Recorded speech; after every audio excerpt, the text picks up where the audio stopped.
Americans no longer care for fancy cars and becoming millionaires. What we want is comfort over class. That's according to Bankrate's survey on what we consider financial success. According to the survey, what most Americans consider to be financially successful is being able to afford day to day expenses and still have money left over for savings, living debt free, and never having to worry about money. This definition of success superseded the need to have a high paying job, have enough money to quit working, own their own business, and even own their own home. And this is across all demographics: Gen Z, millennials, baby boomers, Gen Xers. Gen F is still too young. Only 18% of all demographics believed they needed to be millionaires to be financially successful. The good news is 62% of all those who believe they have not yet reached financial success believe they will hit financial success at some point. The bad news and the irony of it all is that most of them believed they would be financially successful in the next decade. So Gen Zs believe they will be financially successful in their 30s. Early millennials believed they would hit financial success late in their 30s, while the older millennials believed they would hit financial success sometime in their 40s. Gen Xers believed they would hit financial success in their 50s and early 60s. Baby boomers believed they would hit financial success in their 60s. The key thread here is they all believed they would hit financial success in the future, which explains why baby boomers and Gen Xers were the most pessimistic in thinking they would achieve their financial success.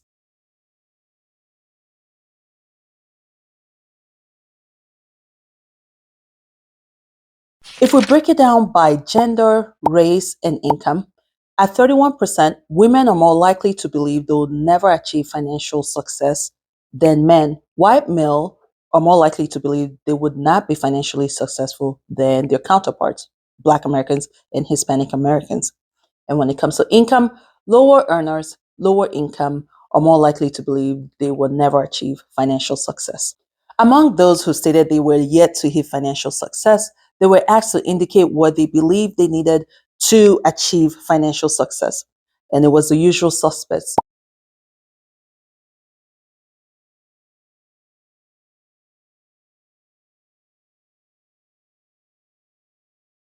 every generation except baby boomers indicated that the number one thing they need to achieve financial success was to earn more. Baby boomers at 40% said they needed to pay down debt and grow their savings. Only 28% said they need to earn more. In terms of age, gender, and race, young adults, men and Black Americans cited investing more as a requirement to achieve financial success. So, what's the big takeaway for us? What can we learn from this survey?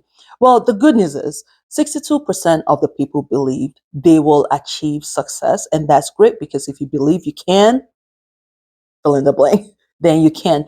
But we also see that a lot of us, and I'm included, I was like this, we believe some way, somehow down the road, it will all work out and somehow we'll be financially okay. If we just keep working and keep going to work daily, it will all work out, even though we have no plan, there are no guarantees. We just believe it will work out. We need to get rid of that thinking. It's great to have hope, because hope is what keeps you going sometimes, and hope is what keeps you going to that job sometimes. But we hope is not always reality. We should hope for better and that it will work out down the road. But right now, let's work with reality. Working with reality is having a plan. What is your financial plan for your life? I know it sounds deep, but that's really what it is. We need to have a plan. That plan starts out with what your pinch point is right now. For some of us, our pinch point is we're super debt heavy, and that is what we need to take care of so we can get some breathing room and then grow our income. For some of us, debt is not an issue. It's more of a management thing, and it sounds complicated, but it really isn't. It only sounds complicated because I'm having to list all those things. And, I've done so many videos and I don't want to keep repeating the same things over and over. But for some of us, it's focusing on how we can bring money in. And so that means how can we add on to our skills or increase our skills or get more training, get more education. That could be your plan. Your debt is fine. You're managing just well. And it's a matter of growing what is coming in. For some, it's learning more about investment and putting more money that route. So you are actually taking care of your future paycheck when you're in your 70s, you know, it's coming up with a plan and then working with it. Having a plan, allotting money to where it should go, and then it just happens automatically on its own. When you get your paycheck, X amount goes into savings, X amount goes into investing, and X amount is your play money or your spending, discretionary spending money or indiscretional. It just sounds complicated when you listen it all out, but it's really not complicated. I know inflation is making things harder because expenses are higher.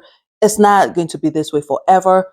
For now, while expenses are higher, you just have to do a lot more managing. It may be harder to put more out for savings, but as long as you put in some, and if right now you can't because expenses are really high, at least you're managing and keeping from going into debt, right? So whatever it is, you need to have a plan. A plan is what helps us work with what we have right now and gives us a roadmap for the future as hopefully more money comes in. You see, that's where hope comes in. But because I'm prepared with reality, when hope opens up, I can work with it.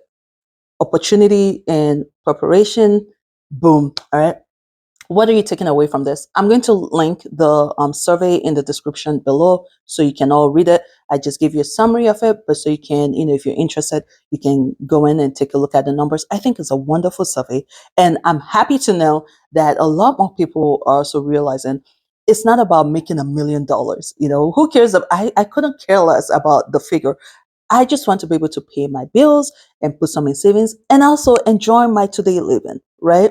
All right, people, check out the other videos I have on the channel if you haven't seen them, and I will see you in the next one. Bye.